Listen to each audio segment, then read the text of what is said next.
హరే కృష్ణ, అందరికీ వెల్కమ్. ఈరోజు మనం శ్రీమద్ భాగవతంలో 58వ అధ్యాయం, 10వ స్కందం 58వ అధ్యాయం 53వ శ్లోకం నుంచి ఈరోజు చూద్దాం. సో నగ్నజిత్తు యొక్క కూతురు అయినటువంటి నాగ్నజిత్తిని శ్రీకృష్ణ భగవానుడు వివాహం చేసుకుని తీసుకెళ్లడం అనేటువంటిది జరిగింది. అది ఎలా ఎలా అంటే అక్కడ ఆయన ఒక స్వయంవరం ఏర్పాటు చేశారు. ఆ స్వయంవరంలో ఒక 7 చాలా క్రూరమైనటువంటి వృషభాలని ఉంచడం అనేటువంటి జరిగింది. క్రూరమైనటువంటి వృషభాలు ఒక్కొక్క వృషభంతో పోరాడి 7 వృషభాలని కూడా ఓడించినప్పుడు ఆ వ్యక్తికి నాగ్నజిత్తిని ఇచ్చి వివాహం చేయడం అనేటువంటి జరుగుతుంది. చాలా మంది వచ్చారు స్వయంవరానికి, కానీ కృష్ణుడు 7గురుగా విస్తరించారు. 7గురుగా విస్తరించి ఒక్కొక్క వృషభంతో ఒక్కొక్క విస్తారం అనేటువంటిది యుద్ధం చేసి అక్కడ ఉన్నటువంటి 7 వృషభాలని కూడా అణిచివేయడం అనేటువంటిది జరిగింది. సో ఆ విధంగా కృష్ణుడు స్వయంవరంలో గెలుచుకొని నాగ్నజిత్తిని తను తీసుకుని వెళ్ళడం అనేటువంటిది జరిగింది. అయితే అంతకుముందు ఎన్ని వివాహాలు జరిగినాయి కృష్ణుడికి? రుక్మిణి, 3 వివాహాలు, రుక్మిణి, 4 వివాహాలు. జాంబవతి, సత్యభామ, జాంబవతి, కాళింది, మిత్రవింద లాస్ట్ కి. ఇది ఇప్పుడు నాగ్నజిత్తి. 6 ప్రభుజీ, నాగ్నజిత్తితో 6. నాగ్నజిత్తితో 6వ వివాహం. యమునాదేవిని కూడా చేశారు. ఉమ్, ఉమ్. ఎన్ని ఆవులండి? 6 ఆవుల? 7 కదా. 7 వృషభాలు. 7 వృషభాలు. ఓకే. ఓకే, అంటే ఇక్కడ ఆచార్యులు మనకి ఏం చెప్తున్నారు అంటే నాగ్నజిత్తి కంటే ముందే 5గురు వివాహం చేసుకుని ఉన్నారు. ఇప్పుడు నాగ్నజిత్తి 6వ వివాహం, భవిష్యత్తులో కూడా చాలా వివాహాలు చేసుకోబోతున్నారు. అయితే నాగ్నజిత్తి మనసులో ఒక ఆలోచన రావచ్చు, మరి ఇంతమందిని వివాహం చేసుకున్నటువంటి కృష్ణుడు ఎవరితో ఉంటారు, ఎవరితో ఎక్కువ సమయం గడుపుతారు? నేను ఒకవేళ కృష్ణుడిని వివాహం చేసుకుంటే కృష్ణుడు నాతో గడిపే సమయం చాలా తక్కువ అవుతుందేమో. అలాంటి డౌట్ అనేటువంటిది రాకుండా కృష్ణుడు ఒకేసారి 7గురుగా విస్తరించి చూపించారు. నేను ఎంతమందిని వివాహం చేసుకుంటే అంతమందిగా విస్తరించగలను అనేటువంటి విషయాన్ని ఇండైరెక్ట్గా కృష్ణుడు తెలియచేశారు. అంటే నాగ్నజిత్తి కృష్ణుని వివాహం చేసుకుంటే పూర్తి సమయం ఒక భార్యతోటి భర్త కలపడానికి ఎంత సమయం అవసరం అవుతుందో అంత సమయం కూడా కృష్ణుడు విస్తరించి మరీ గడపగలరు. కాబట్టి నాగ్నజిత్తికి అలాంటి అనుమానం ఏమీ అవసరం లేదు అనేటువంటిది ఇక్కడ రుజువు చేశారు అనేటువంటి విషయం చెప్తున్నారు. ఓకే, 6 వివాహాలు చూసాము. ఇక 7వ వివాహం గురించి మనము చూద్దాం. 53వ శ్లోకం. ఉషశ్రీ మాతాజీ.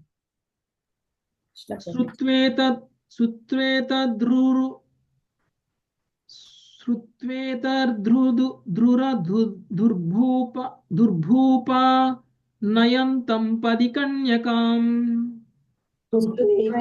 దుర్భూపా నయంతం పథి కన్యకాం. భగ్నవీర్యాసు దుర్మర్షా యదుభిర్గో వృషైపురా. భగ్నవీర్యాః సుదుర్మర్షా యదుభిర్గో వృషైః పురా. ప్రభుపాదుల వారి భావము: స్వయంవరమున పాల్గొనినట్టి అసహిష్ణులకు రాజులు జరిగినది వినినంతటా వధువును గొనిపోచున్నట్టి శ్రీకృష్ణుని మార్గమధ్యమున ఆపుటకు యత్నించిరి. కానీ పూర్వము వృషభములు వారి బలమును భగ్నమునర్చినట్లుగా ఇప్పుడు యదువీరులు వారి బలమును హరించిరి. ధన్యవాదాలు ప్రభుజీ. హరే కృష్ణ. స్వయంవరమున పాల్గొన్నటువంటి అసహిష్ణులకు రాజులు జరిగినది వినినంతటా వధువును కొనిపోవచ్చున్నటువంటి శ్రీకృష్ణుడిని మార్గమధ్యమున ఆపుటకు యత్నించిరి. అంటే కృష్ణుడితో పాటు ఇంకా చాలా మంది స్వయంవరంలో పాల్గొన్నారు, కానీ వాళ్ళందరికీ అవకాశం కూడా రాలేదు. కృష్ణుడే వధువుని గెలుచుకోవడం అనేటువంటిది జరిగింది. వధువును గెలుచుకొని తీసుకొని పోతున్నటువంటి సమయంలో అక్కడ ఈ ఓడిపోయినంటే వాళ్ళకి అవకాశం రాకుండా నాగ్నజిత్తుని గెలుచుకోలేకపోయాము అని అనుకున్నటువంటి రాజులు అందరూ కూడా కృష్ణుడి మార్గమధ్యంలో ఆపేశారు. అంటే ఇప్పుడు కృష్ణుడు వృషభాలను ఓడించారనుకోండి, నాగ్నజిత్తుని గెలుచుకున్నారు. ఎవరైనా వెళ్ళి కృష్ణుడిని ఓడించారనుకోండి, ఏమవుతుంది? నాగ్నజిత్తు వాళ్ళ సొత్తు అవుతుంది.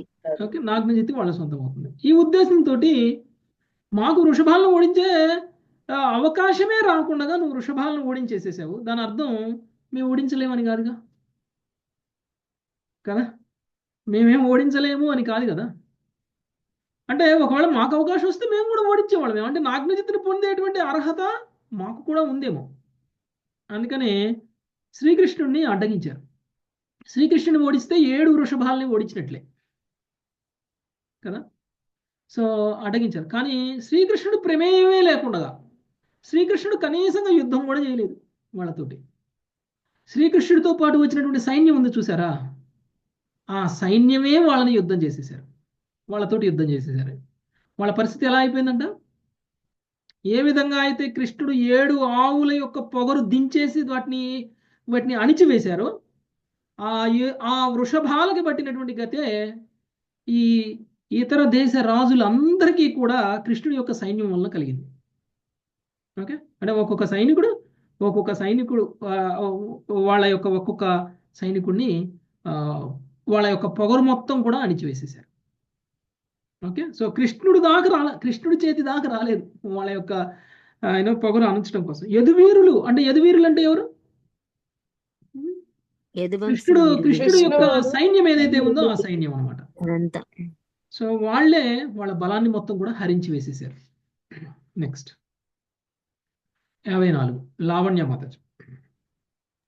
తానస్యతః శరవ్రాతాన్ బంధు ప్రియ కృదర్జునః.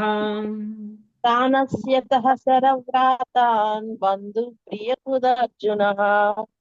గాంధీవీ కాలయామాస సింహ క్షుద్ర మృగానివా. గాంధీవీ కాలయామాస సింహ క్షుద్రమృగానివా. మిత్రుడగు శ్రీకృష్ణునికి ప్రీతిని కలిగించుటకు సదా ఉత్సాహము చూపెడి గాంధీవధారి అర్జునుడు దేవదేవునిపై అస్త్రవర్షమును కుప్పించడి ఆ విరోధులను సింహము క్షుద్ర జంతువులను తరిమివేసినట్లుగా తరిమివేసెను. హరే కృష్ణ. అంటే ఈ యొక్క స్వయంవరానికి కృష్ణుడితో పాటు కృష్ణుడికి సపోర్ట్గా అర్జునుడు కూడా వెళ్ళారు కదా. ఎందుకు ఇది ఎప్పుడు జరిగింది? కాళింది వివాహం జరిగిన తర్వాత జరుగుతుంది ఇది. కాళింది వివాహం జరిగినప్పుడు యాక్చువల్గా కృష్ణుడు ఇంద్రప్రస్థానికి వచ్చారు. ఇంద్రప్రస్థానికి వచ్చే కాళిందిని తీసుకొని వెళ్ళారు. యాక్చువల్గా కృష్ణుడు ఇంద్రప్రస్థం నుంచి తిరిగి ద్వారకకు వెళ్ళినప్పుడు అర్జునుడు కూడా వెళ్ళాడు కృష్ణుడితో పాటు. ఆ తర్వాత అర్జునుడు కొంతకాలం అక్కడే ఉన్నాడు. అర్జునుడు కూడా కృష్ణుడికి సపోర్టుగా ఈ యొక్క స్వయంవరానికి అర్జునుడు కూడా వెళ్ళడం జరిగింది. అందుకనే ఇప్పుడు అర్జునుడు యుద్ధం చేశాడు అనమాట వీళ్ళతోటి. శ్రీకృష్ణుడికి ప్రీతిని కలిగించుటకు సదా ఉత్సాహమును చూపి గాంధీవధారి అయినటువంటి అర్జునుడు దేవదేవుడిపై అస్త్రవర్షమును కురిపించడే ఆ విరోధులను సింహము క్షుద్ర జంతువులను తరిమివేసినట్లుగా తరిమివేసను. ఏ విధంగా అయితే సింహము మామూలు జంతువులను ఏ విధంగా తరిమివేస్తుందో ఆ విధంగా అర్జునుడు అక్కడ నిలబడితే కృష్ణుడి మీద అస్త్రాలు కురిపించాలి అని వచ్చినటువంటి ఎవరూ కూడా అక్కడ నిలబడకుండా పారిపోయేలా చేసేసాడు అర్జునుడు ఒక్కొక్కళ్ళని. నెక్స్ట్ 55 నిర్మోహ గంగమ్మ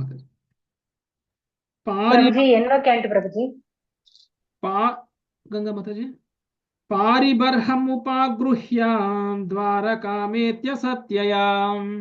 పారిబర్హముపాగృహ్య ద్వారకామేత్య సత్యయా. రేమే యధూనాం వృషభో భగవాన్ దేవకీ సుతః. రేమే యధూనాం వృషభో భగవాన్ దేవకీ సుతః. హరే కృష్ణ ప్రభుజీ. దండవత్ ప్రణామం. యదుశ్రేష్ఠుడు దేవకీసుతుడు పిదప కట్నమును సత్యను తీసుకుని ద్వారకకు వచ్చి అతడు సుఖముగా వసించెను. Thank you Prabhuji. Hare Krishna. So యదువీరులలో శ్రేష్ఠుడు. ఇంతకుముందు యదువీరులు అని చెప్పారు. కృష్ణుడి విషయానికి వచ్చేసరికి యదువీరుడు అన్నారా? కృష్ణుడి విషయానికి వచ్చేసరికి శ్రేష్ఠుడు అన్నారు. శ్రేష్ఠుడు అన్నారు. వాళ్ళందరూ కూడా శ్రేష్టమైనటువంటి వాడు, అత్యుత్తమైన వాడు. సో దేవకీ సుతుడైనటువంటి శ్రీకృష్ణ భగవానుడు. ఆ తర్వాత సత్య అంటే ఎవరు? నాగ్నజిత్తి. ఎక్కడున్నాం మాతాజీ? నేను అనుకున్నాను మీరు అందరూ సత్య అంటే సత్యభామ అనుకుంటారని. నాగ్నజిత్తి అసలు పేరు సత్య. ఓకే, నగ్నజిత్తు యొక్క కూతురు కాబట్టి నాగ్నజిత్తి అని వచ్చింది. ఓకే, సో ఆ సత్యని తీసుకొని ద్వారకకు వచ్చి అక్కడ సుఖంగా వసిస్తున్నారు.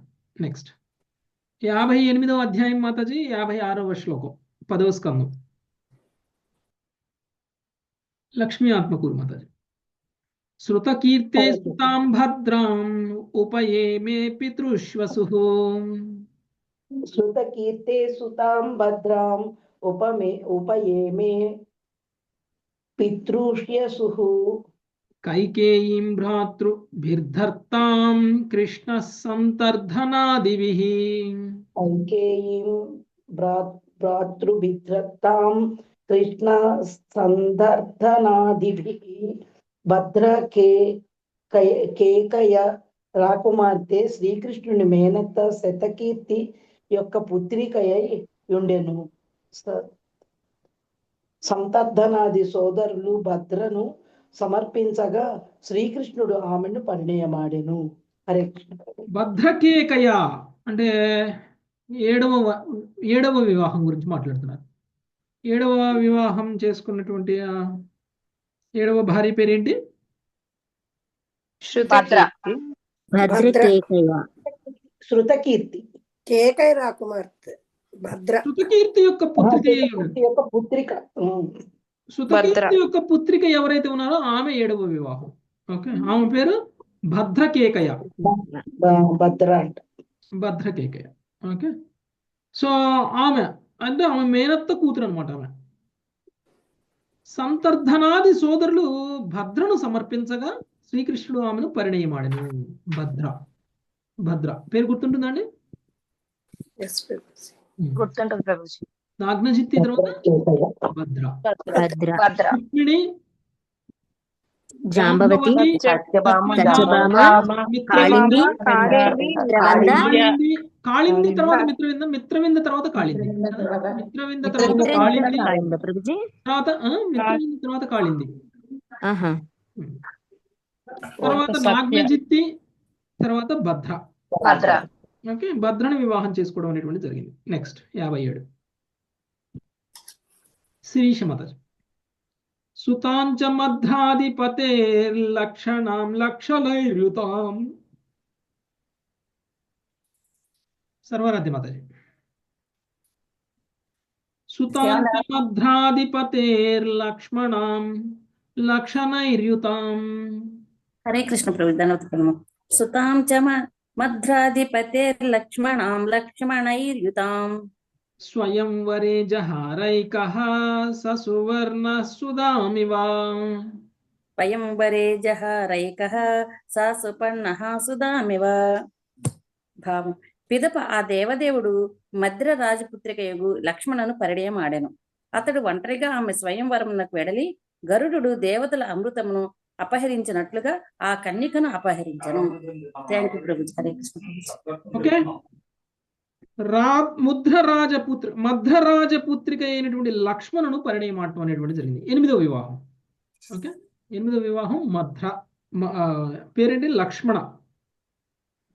సో అతడు ఒంటరిగా ఆమె స్వయంవరమునకు వెడలి గరుడు దేవతల అమృతమును అపహరించినట్లుగా ఆ కన్యను అపహరించను. ఏ విధంగా అయితే గరుడు దేవతల దగ్గర ఉన్నటువంటి అమృతాన్ని ఏ విధంగా అయితే తీసుకుని వెళ్ళిపోయాడు, ఒంటరిగానే వెళ్ళాడు. కృష్ణుడు ఈసారి మంది మార్భంతో వెళ్ళలేదు, ఒంటరిగా వెళ్ళాడు. ఆయన ఒంటరిగా వెళ్ళినా కానీ ఆయన ఎవరు ఏం చేయలేరు. ఓకే, కృష్ణుడు తీసుకొని వచ్చేసారు, అపహరించి ఆ కన్యను వివాహం చేసుకోవడం అనేటువంటి జరిగింది. నెక్స్ట్ 58 శ్రీవాణి మాతాజీ. అన్యాశ్చైవం విదా భార్య కృష్ణస్యాసన్ సహస్రశః. అన్యా చైవం విదా భార్యాః కృష్ణస్యాసన్ సహస్రశః. భౌమం హత్వా తన్నిరోధాన్ ఆహృతాశ్చారుదర్శన. భౌమం హత్వా తన్నిరోధాన్ హృతాస్యారుదర్శనః. శ్రీకృష్ణుడు వీరితో సమానముగా వేల కొలది ఇతర భార్యలను కూడా పొంది ఉండెను. భౌమాసురుని వధించి వానిచే నిర్బంధించబడిన సుందరీమణులను విడుదల చేసి ఆ దేవదేవుడు వారిని పొందెను. హరే కృష్ణ. ప్రముఖమైనటువంటి 8 మంది వివాహం చేసుకోవడం అనేటువంటి దాన్ని కృష్ణుడు ఏ విధంగా చేసుకున్నాడు అనేటువంటి దాన్ని వర్ణించారు ఇప్పుడు దాకా. అంటే ఇక కృష్ణుడు 8 వివాహాలే చేసుకున్నారని కాదు, ఇంకా చాలా మంది, వేల మంది కన్యలని ఆయన వివాహం చేసుకున్నారు. ఆయన భౌమాసురుణ్ణి వధించి ఆ భౌమాసురి చెరలో ఉన్నటువంటి స్త్రీలందరినీ కూడా విడిపించి వాళ్ళందరినీ కూడా వివాహం చేసుకోవడం జరిగింది అనేటువంటి విషయాన్ని తెలియజేశారు. ఓకే, ఇంతటితోటి ఈ అధ్యాయం కంప్లీట్ అవుతుంది. శ్రీమద్ భాగవతం నందలి శ్రీకృష్ణుడు 5 రాజకన్యలను పరిణయమాడుట అను దశమ స్కందములోని 58వ అధ్యాయమునకు కృష్ణ కుపామూర్తి శ్రీ శ్రీల ఏసి భక్తి వేదాంత స్వామి ప్రభుపాదల వారి వినమ్ర శిష్య ప్రణీతముగు భాష్యము సమాప్తము. ఓకే, ఇక 59వ అధ్యాయం భౌమాసురుని వధించటం, నరకాసుర వధ. మరి 8 పెళ్లిలే కదా ఇప్పుడు చెప్పింది, ఇంకా 16,000 పెళ్లిళ్ళు మిగిలిపోయా. 16,100 వివాహం మిగిలిపోయింది. 16,100 అవి కూడా మనం నెక్స్ట్ అధ్యాయం నుంచి డీటెయిల్గా చూస్తాం. ఓకే, సునీత హరిబాబు మాతాజీ చదువుతారా సమ్మరి ఒకసారి? నరకాసుర వధ. హరే కృష్ణ ప్రభుజీ, దండవత్ ప్రణామాలు. చదవండి. శ్రీకృష్ణుడు భూదేవి తనయగు నరకాసురుని వధించుట, ఆ అసురుడు పరిహరించి వేల కొలది కన్యలను పరిమాడుట అనే విషయములు ఈ అధ్యాయమునందు తెలుపబడినవి. ఆ దేవదేవుడు స్వర్గము నుండి పారిజాత వృక్షమును అపహరించిన విధమును, తన భవంతిలోను సామాన్య గృహస్థుని వలె వ్యవహరించిన విధము కూడా దీని యందు వివరింపబడింది. నరకాసురుడు వరుణదేవుని ఛత్రమును, అదితి యొక్క కర్ణకుండములను, మణిపర్వతమును, దేవతల విహార స్థలమును పరిహరించిన తరువాత ఇంద్రుడు ద్వారకకు వెడలి శ్రీకృష్ణుడికి అసురుని అపరాధమును తెలిపెను. అంతటా ఆ దేవదేవుడు సత్యభామతో పాటు గరుడుని అధిరోహించి నరకాసురుని రాజధాని వెడలెను. నగరము వెలుపల అతడు తన చక్రముతో మురాసురుని శిరఛేదనము గావించెను.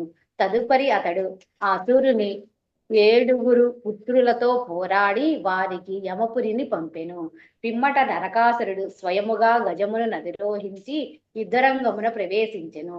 నరకుడు శక్త్యాయుధమును కృష్ణుడిపై ప్రయోగించినను అది ప్రభావరహితమయ్యను. శ్రీకృష్ణుడు ఆ అసురుని సైన్యమునంతటిని చిన్నాభిన్నము గావించి చివరికి వాడి అయిన చక్రాయుధముతే వారి శిరస్సును ఖండించెను. పిదప భూదేవి శ్రీకృష్ణుడు సమీపించి నరకాసురుడు అపహరించినట్టి పలు వస్తువులను ఆ దేవదేవునికి సమర్పించెను. ఆమె శ్రీకృష్ణుడిని స్తుతించి భీతుడగు నరకాసురుని పుత్రుని అతని పాదపద్మలపై పడవేశను. నరకుని పుత్రుడు అభయము సింగిన పిదప శ్రీకృష్ణుడు నరకాసురుని భవనములోకి ప్రవేశించి అతడ 16,100 రమణులను గాంచెను. భగవానుని చూచినంతనే వారందరూ అతనిని తమ పతిగా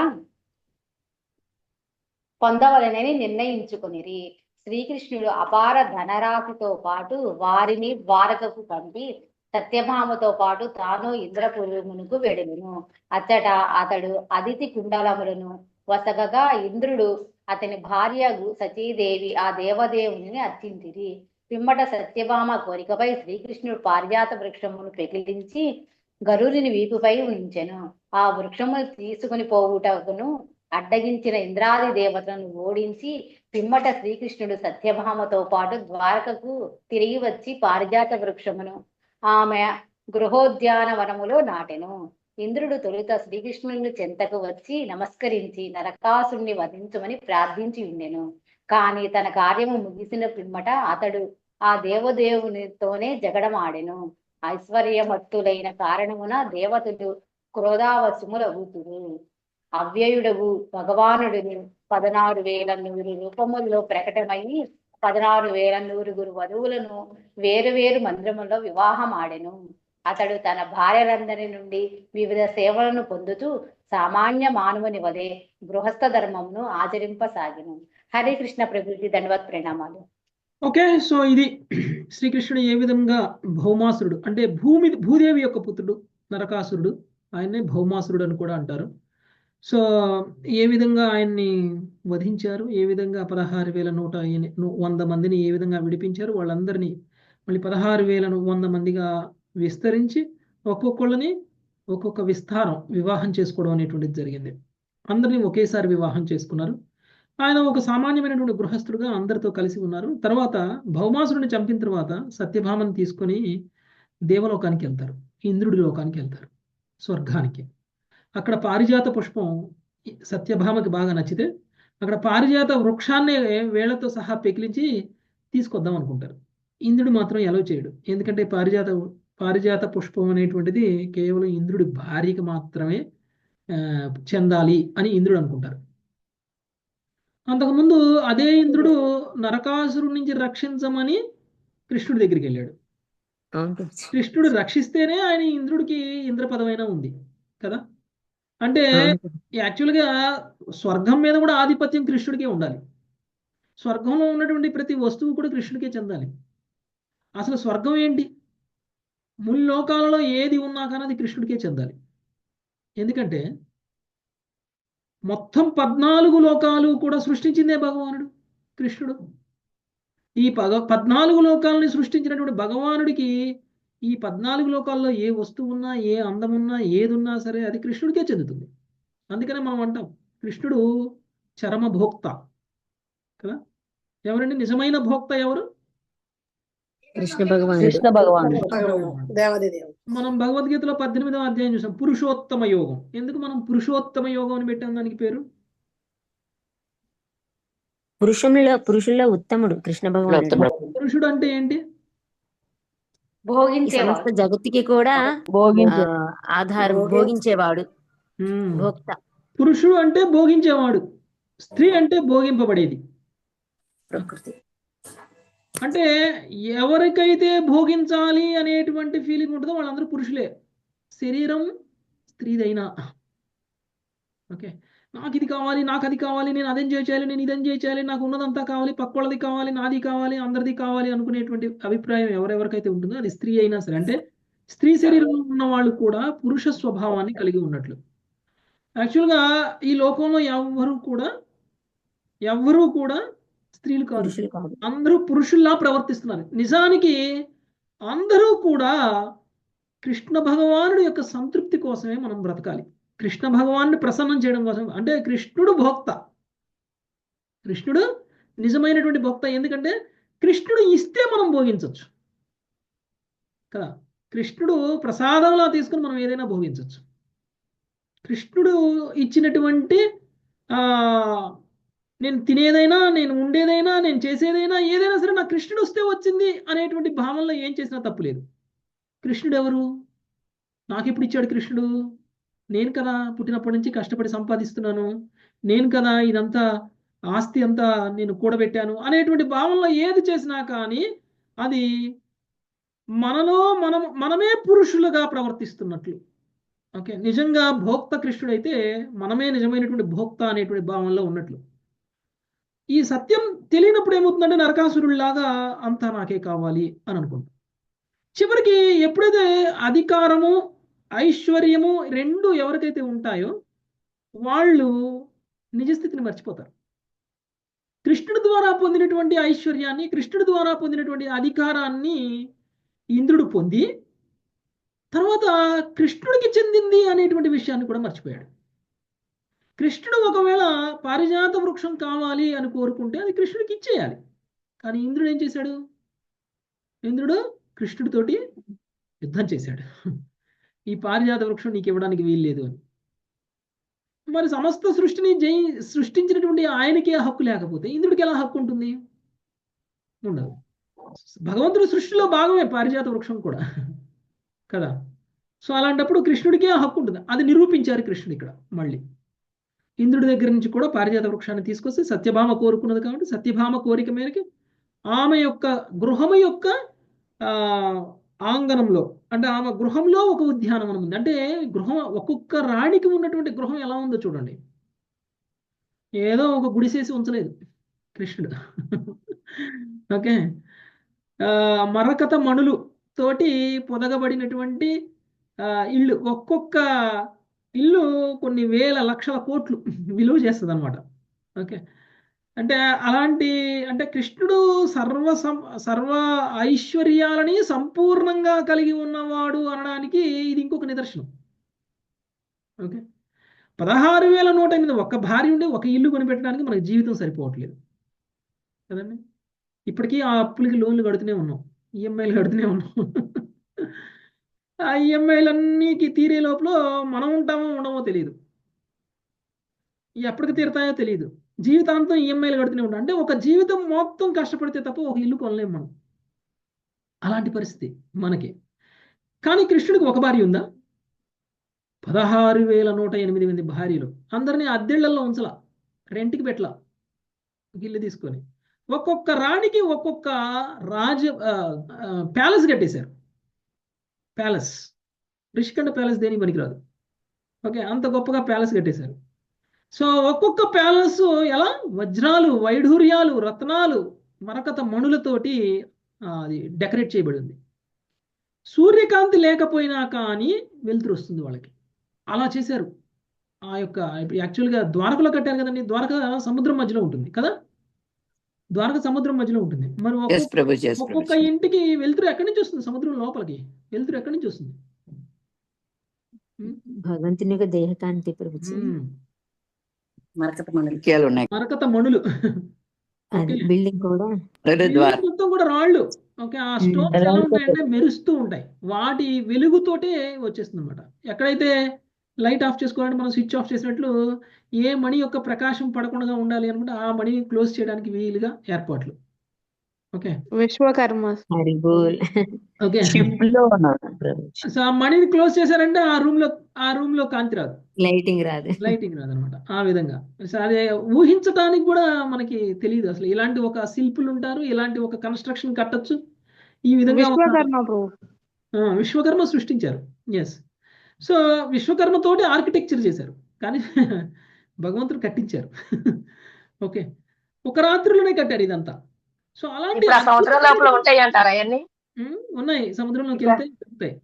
ప్రభుజీ మీరు వెళ్ళారా ప్రభుజీ ద్వారక?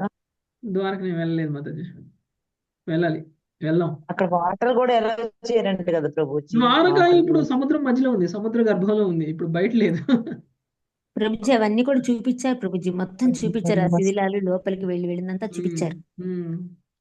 చాలా మంది వెళ్తున్నారు, రీసెర్చ్ చేసే వాళ్ళు వెళ్ళారు. సముద్రం లోపలికి వెళ్ళి అక్కడ కృష్ణుడికి సంబంధించినటువంటి కొన్ని వాళ్ళ భవనాలకు సంబంధించినటువంటి కొన్ని శిథిలాలు అవన్నీ కూడా దొరకడం కూడా జరిగింది. ఒక పెద్ద మహానగరమే ఉంది సముద్రం మధ్యలో. ఓకే, సముద్ర గర్భంలో ఒక పెద్ద నగరమే ఉంది. ఓకే, వెళ్ళనివ్వరు కదా ప్రభుజీ, ఎవరిని వెళ్ళడానికి ఆస్కారం లేదు కదా, ఫెసిలిటీస్ లేవు కదా. వెళ్ళిన వాళ్ళు వెళ్ళారు కదా.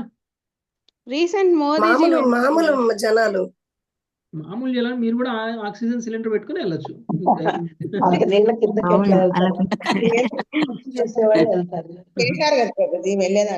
మీకు ధైర్యం ఉంటే చెప్పండి, నేను ఎలా ఏర్పాటు చేస్తాను మాతాజీ, వెళ్తా అంటే. సత్యవతి మాతాజీ రెడీగా ఉన్నారు. సత్యవతి మాతాజీ ఎక్కడికైనా వెళ్తారు ఫస్ట్. ఓకే, సో అలాంటి 16,108 భవనాలను నిర్మించారు అని అంటే ఇంకా కృష్ణుడి యొక్క ఐశ్వర్యం గురించి మనం ఇంకా చెప్పాల్సిన లేదు, అంత ఐశ్వర్యవంతుడు అనమాట. ఓకే, సో కాబట్టి ఆయన భగవానుడు, మనలాంటి వాడు కాదు. ఆయన 16,108 మందిని చేసుకుంటే పై 8 మందిని నేను ఎందుకు చేసుకోకూడదు అనేవాళ్ళు ఇక్కడ ఉన్నారు. పై 8 మంది, ఆయన 16,108 మందిని చేసుకుంటే నేను 8 మందిని చేసుకుంటే అనేవాళ్ళు ఉన్నారు. మనం ఒకళ్ళని మెయింటైన్ చేయడమే కష్టంగా ఉంది. ఓకే, ఒకళ్ళని మెయింటైన్ చేయడమే కష్టంగా ఉంది, ఇంకా ఇద్దరంటేనే ఇంకా అయిపోతారు. కాబట్టి అది మనలాంటి వాళ్ళ వల్ల సాధ్యం కాదు. అది స్వయంగా భగవానుడు కాబట్టి ఆయన ఏది చేసినా కానీ అద్భుతమే చేస్తారు. అది వివాహం కూడా అద్భుతమే కృష్ణుడిది. ఓకే ఓకే, సో ఈ 16,108 మందిని చూసేసాం. ఇంకా 16,100 మంది వివాహం ఎలా చేసుకుంటారు కృష్ణుడు నరకాసురుని వధించి అనేటువంటిది మనము 59వ అధ్యాయంలో రేపటి నుంచి చూద్దాం. Okay, thank you very much. Hare Krishna. కల్పతరుభ్యశ్చ కృపా సింధుభ్యేవ చ పతితానాం పావనేభ్యో నమో నమః. హరే కృష్ణ హరే కృష్ణ హరే కృష్ణ హరే హరే హరే రామ రామ రామ హరే హరే.